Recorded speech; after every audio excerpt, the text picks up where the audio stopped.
Okay, so this is the part 2 of the chapter we were studying, that is integrals. We'll look some more questions of exercise 7.1 class 12 NCERT. Okay, so my first question is find antiderivative or integral of sine 2x. Means we have to find the integration of sine 2x dx. Now let's look upon the solution. What's the first step? अब इस case में हमको sign 2x का integration निकाले। अपन को ऐसा कोई भी फॉर्मूला नहीं दिया हुआ है, अपन को integration of sine x d x निकालने को बोला गया। जब आप सीख जाओ तो आप डायरेक्टली निकाल सकते हो, पर जब हम अभी नहीं आता हमें अच्छे से, जब हम बिगनर्स के स्टेप में होते हैं, तो हम क्या करेंगे, सोल्यूशन को ईजी बनाने के लिए मैंने ये जो 2x है, आप देख पा रहे होगे, ये जो 2x है मेरा, मैंने उसको यहाँ पे t के साथ सब्सटीट्यूट कर दिया।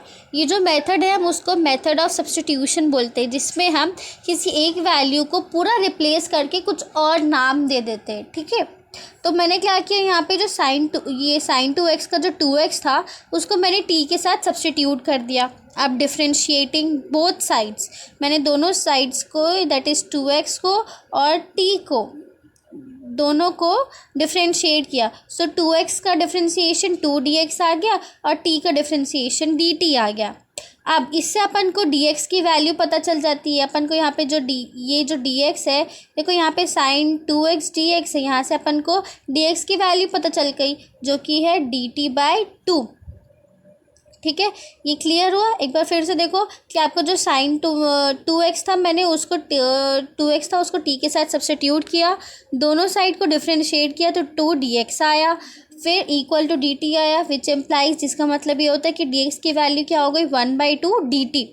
नाउ नेक्स्ट स्टेप में मैंने क्या किया, अब मैंने ये जो 2x को क्या लिया था, t लिया था, तो विच इज़ इक्वल टू का साइन लगा, equal to integration sine 2x को मैंने यहाँ पे t से सब्सटीट्यूट किया तो t, dx की जगह मैं अब क्या लिखूँ, मैंने dx के लिए तो कुछ सब्सटीट्यूट ही नहीं किया है, तो मैंने dx के लिए यहाँ पे इसकी वैल्यू निकाल ली है जो कि है dt/2।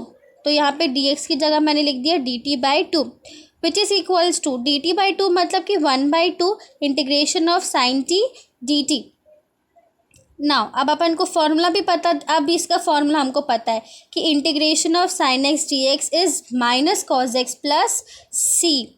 So now we will put the value which is equals to -1/2 integration of sine t क्या आ गया, cos t plus c. C का मतलब क्या होता है, कांस्टेंट होता है। व्हाट इज सी का मतलब क्या होता है, C is nothing but C is constant. C क्या होता है, सी एक कांस्टेंट होता है।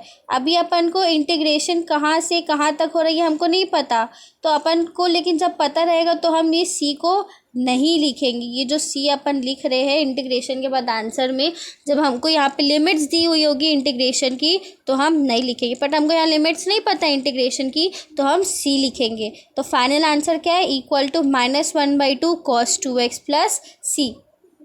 नाउ नेक्स्ट क्वेश्चन जो मैंने लिया है इस एक्सरसाइज का वो है question number 4, that is find antiderivative और integral of ax plus B whole square. अब यहाँ पे अभी तक अपन ने सिंपल इंटीग्रेशन पढ़ा, फिर इंटीग्रेशन को ट्रिग्नोमेट्री के साथ थोड़ा सा अलग हो गया। अब यहाँ पे क्या किया, ट्रिग्नोमेट्री नहीं, अब यहाँ पे एक कॉम्प्लेक्स टाइप का इक्वेशन दे दिया, तो कई लोग क्या करेंगे, ये ax plus B whole square को सॉल्व करने लगेंगे कि ए प्लस बी का जो फॉर्मूला होता है ना, a plus B whole square का, उसका फॉर्मूला लगा के सॉल्व कर लेंगे। आप वैसे भी कर सकते हो बट बहुत ज़्यादा कॉम्प्लिकेटेड हो जाएगा। तो अब इस स्टेप में मैंने फिर क्या किया, मैंने सब्सटीट्यूट करेंगे। ठीक है, तो मैंने क्या सब्सटीट्यूट कर दिया, अब मैंने यहाँ पे सिर्फ 2x को सब्सटीट्यूट किया था। अब इस वाले केस में मैंने पूरा ax प्लस बी, मैंने ये पूरे ax प्लस बी को सब्सटीट्यूट कर दिया। तो मैंने क्या लिखा, सो लेट, देखो ये मेथड भी है ना, मेथड से लिखना है, पूरा सोल्यूशन मेथड के साथ होना चाहिए तो सोल्यूशन क्लियर होता है और आंसर सही आता है। So let ax plus b equals to t which implies, अब डिफ्रेंसिएशन करेंगे, सेकेंड स्टेप सब्सटीट्यूशन का क्या होता है, डिफ्रेंसिएशन। सो ax का डिफ्रेंसिएशन हो गया a dx प्लस b का, क्योंकि वो कांस्टेंट है तो 0 which is equals to dt। अब ax प्लस b को तो यहाँ सब्सटीट्यूट कर ली जिसकी वैल्यू थी t, और dx की वैल्यू मुझे नहीं पता, तो dx के लिए क्या किया, मैंने फिर से यहाँ पे dx की वैल्यू निकाली जो कि है dt/a। क्या निकाला मैंने, dx की वैल्यू dt/a। ठीक है। उसके बाद नेक्स्ट स्टेप है, अब मैंने इसमें इसकी वैल्यू डाल दी, तो मैंने क्या किया, अब इस जगह में मैंने क्या किया, dx की वैल्यू हो गई dt बाई ए, और ax plus B whole square को मैंने लिख दिया t स्क्वायर। इसके बाद क्या हो गया, इसके बाद आ गया आंसर 1/a। अपन को फॉर्मूला पता है कि इंटीग्रेशन ऑफ x का power n dx equals to x का power n+1 whole upon n+1। उसी फॉर्मूला के बेसिस पे मैंने सॉल्व किया, so equal to 1/a dot t cube upon 3 which is equals to 1/a ax plus b whole cube upon 3। This is the final answer I have got, this is my final answer. ठीक है, ये हमारा final answer. तो final answer क्या था कि अब ये अब इसको आप ऐसे भी लिख सकते हो, ये मेथड भी सही है ऐसे लिखने का कि 1/a, यहाँ पे एक डॉट लगा दिए, x plus B whole cube upon 3 हो गया, या फिर आप ऐसे लिख लो 1/3a ax plus B whole cube. Now moving to next question. ठीक है, अब नेक्स्ट क्वेश्चन पे मैंने ले आया है, क्वेश्चन है ये ट्रिग्नोमेट्री का है और ई का पावर पे है। तो क्वेश्चन मेरा ये है कि find the integration of sine 2x minus 4e 3x dx। Sine 2x minus 4x, यहाँ पे एक ब्रैकेट होना था जो कि मैंने लगाना भूल गया है, तो मैं यहाँ अब लगा देती हूँ। Sign 2x minus 4e 3x dx, इसका क्या होगा फर्स्ट स्टेप। सबसे पहले फर्स्ट स्टेप में अब मैंने क्या किया, दोनों को सेपरेट करके लिख लिया।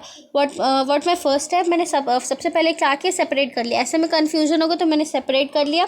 So which is equals to integration of sine, so my solution became ना integration of sine 2x dx minus integration of 4e 3x dx। ये मेरा फर्स्ट स्टेप था। सेकेंड स्टेप में मैंने क्या किया, मैंने डायरेक्टली इंटीग्रेट कर दिया। मुझे तो सारे फार्मूलाज याद ही थे कि साइन 2x का हो जाता है -1/2 cos 2x, और e का पावर 3x वाला भी मैंने सिंपली कर लिया 4। इसमें भी अगर आप डिटेल में जानना चाहो कि मैंने इसको सॉल्व किया कैसे है, तो मेथड बहुत सिंपल था। मैंने यहाँ पे 3x को सब्सटीट्यूट कर दिया, 3x को सब्सटीट्यूट कर दिया t के साथ। मैं ये cos 2x वाला नहीं समझाऊंगी क्योंकि मैंने पिछले क्वेश्चन में ही समझाया है वीडियो। ठीक है, तो ये 3x को मैंने सब्सटीट्यूट कर दिया, तो ये आ जाएगा मेरा 3 dx इक्वल्स टू dt। ठीक है, मैंने 3x को सब्सटीट्यूट कर दिया विच एम्प्लाइज का साइन आप उसी लाइन में लिख सकते हो। एम्प्लाई का साइन आपको लिखना हो तो आप लिखो, नहीं लिखना है तो मत लिखो। So dx equals to dt by 3, dx equals to dt by 3। अब इसको सब्सटीट्यूट कर देंगे, -4 e का पावर t dt। सो क्या हो जाएगा सोल्यूशन, मैं लिख देती हूँ। सो इंटीग्रेशन ऑफ 4 e का पावर t, 3x को मैंने सब्सटीट्यूट किया, tx को मैंने सब्सटीट्यूट किया, 3x को मैंने सब्सटीट्यूट किया t के साथ, तो dt, और इसका हो जाएगा ये चूँकि dt बाई 3 था तो मैंने इसको यहाँ पे लिख दिया 1/3 इंटीग्रेशन ऑफ 4 e का पावर t और ये dt। अब सिंपल है सोल्यूशन, 4/3 e का पावर t की जगह 3x plus c। So I hope ये भी क्लियर हो गया, ये बहुत इजी था, कोई डिफ़िकल्ट नहीं था। ओके, अब इतना समझ में आ गया ये आंसर कैसे आया। अब जब आपको आंसर पता हो तो ज़रूरी नहीं है फॉर्मूला लिखो, but for your convenience you can write I skip this form. Now मेरा next question, moving to the next question, that is question number 10, integration of √x -1/√x whole square. जब √x को denominator में देखते हैं तो वैसे ही हालत ख़राब हो जाती है कि अब इसका इंटीग्रेशन कैसे होगा। तो इसके लिए क्या करेंगे, सबसे पहले फिर से ब्रैकेट ओपन करेंगे। सबसे पहला स्टेप हमेशा यही होना चाहिए कि आप ब्रैकेट ओपन कर लो। तो अब मैंने ब्रैकेट कैसे ओपन किया, मैंने ब्रैकेट ऐसे ओपन किया कि रूट की वैल्यू क्या होती है, but nothing but 1/2। Anything to the power whole power 2, मतलब कुछ भी पावर है बड़े होके तो वो अंदर जाके मल्टीप्लाई हो जाती है। तो 1/2 इंटू 2 करेंगे तो क्या होता है 1। तो मैंने यहाँ पे x का पावर 1 लिख दिया। यहाँ पे -1/2 था तो -1/2 का भी -1 ही होगा, तो वो नीचे डिनोमिनेटर पे आ गया। सिंपल था ये स्टेप, तो समझने वाली बात ही नहीं थी। बस मैंने क्या किया, मैंने इसका ब्रैकेट ओपन कर दिया। फिर नेक्स्ट स्टेप में मैंने फार्मूला याद कर लिया। नेक्स्ट स्टेप मेरा फार्मूला था integration of 1/x dx is equals to log x plus c, equals to log x plus c.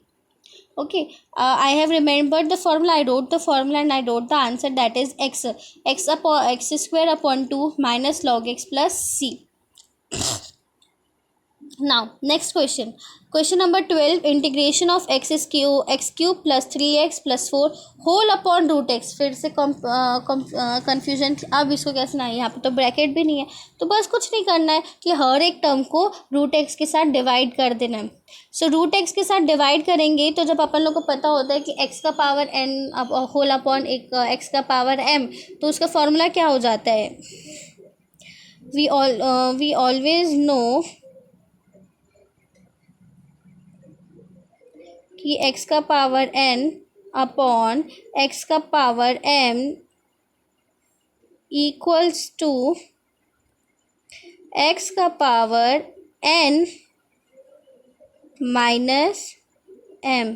We know this formula. बस मैंने उसको वहीं, बस इसका ही यूज़ मैंने यहाँ पे कर लिया है.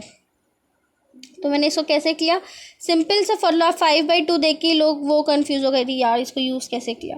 तो कुछ नहीं, ज़्यादा कुछ नहीं करना है, बस 3 माइनस 1/2 कर लेना है. सो 3 माइनस 1/2 इक्वल्स टू, सो 3 2 ज़ा 6 minus 1 that is 5/2 answer. Similarly अब मैंने यहाँ पे था, यहाँ पे 1 था, सो 1 इस जगह पे मैंने यहाँ पे लिख दिया 1.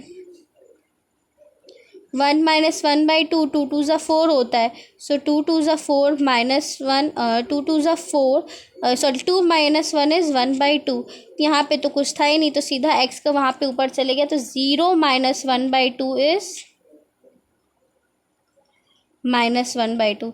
This was the method how I got the how I have reached to this point. It's very easy. Even you can show it in the form, but it becomes very complicated to see out through it. Now my solution next part is, I took the formula x का power n equal integration of x का power n dx equals to x का power n plus 1 whole upon n plus 1. So I got the answer, x का power s/2 upon whole upon s 7/2 plus 3x का whole power 3/2 whole upon 3/2 plus 4x का power 1/2 whole upon 1/2 plus c. This was my answer of question number 12. Moving upon to you can even solve it further. I have solved here. If you want, you can leave the answer in this form, but if you want, you can solve. So final answer was this, you can see. Now next question is question number 13, integration of x cube minus x square plus x minus 1 whole upon x minus 1 dx. Here we have been given a quadratic equation in numerator. So how we have done, what I did was that I took x common from x cube minus x square. X square, I took x square common, so from here I got x minus 1 common plus 1 x minus 1. We already know how to write further, that equal to integration of x square plus 1 in x minus 1 whole upon x minus 1. If you want to recheck what you can, if you want to recheck that how I got the answer here, you can open this bracket and try check for your further that, so that you further authentication, you can check your answer by opening the bracket and checking your answer whether it's coming the same or not. Whole upon x minus 1. Now since now I have got both numerator and denominator apart same, I will cancel x minus 1 in numerator and x minus 1 denominator. Now I have got integration of x square plus 1 dx. So answer was x cube whole upon 3 plus x plus c.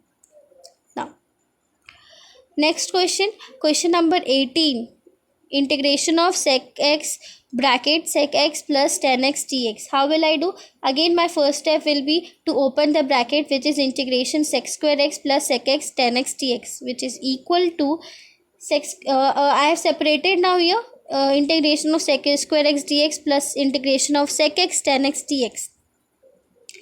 Now I have started remembering my formula. One formula was integration of sec x tan x dx equal to sec x plus c. Sec square x dx equals to tan x plus c. I have written the formula. I have solved. My answer is tan x plus sec x plus c. Now, next question. Question number 20. Integration of 2 minus 3 sin x upon cos square. Again, a complicated question. This is a very important question which have come in board many a times. So, right, I am P in front of this question. Now, what is my next step? Next step is I have written in like this only. I have separated the parts. I have separated the part. So what I did, first part was integration of 2 upon cos square x dx minus second part integration of 3 sin x upon cos square x. How can we write cos square x? Can anyone tell me? We can write cos square x as cos x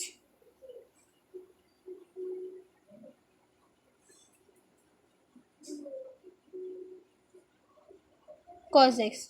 Now in upper part I have been given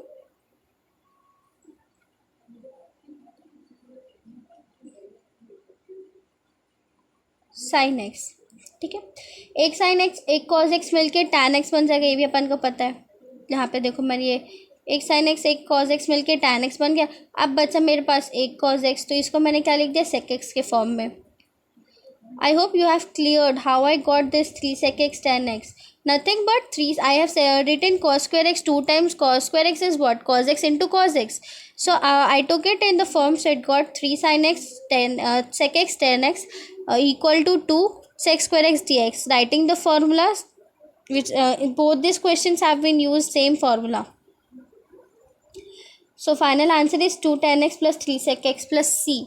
The questions now I have solved in this whole exercise have come in this video have covered all other questions of the this exercise. Okay, so you seeing these solutions, you can solve other questions also.